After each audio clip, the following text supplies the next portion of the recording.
Let me ask you this. What new acquisition on defense are you looking forward to seeing play in Jim Schwartz's system most?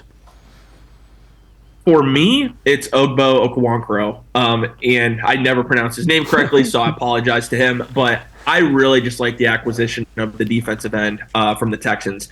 Now, when originally he was brought in, we thought that he was going to start alongside Myles Garrett on the defensive line. But when you bring in Zadarius Smith, he gets to go back to that rotational type of defensive end. And I just think he's really going to accelerate playing next to Myles Garrett and Zadarius Smith, because we've already seen it some in minicamp and OTAs. He's getting the opportunity with that NASCAR package to play on the outside. You line up Zadarius Smith on the inside, Myles Garrett, you have Dalvin Tomlinson out there. There's just so many ways Jim Schwartz can use him.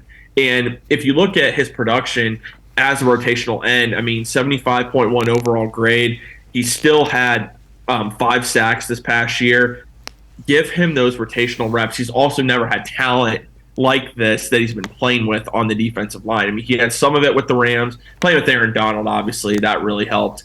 But now he's going to have Myles Garrett, Zadarius Smith, Dalvin Tomlinson, be able to play with all of them. His main job is going to be just get after the quarterback, which is where he excels the most. So I can't wait to see what he does in this system.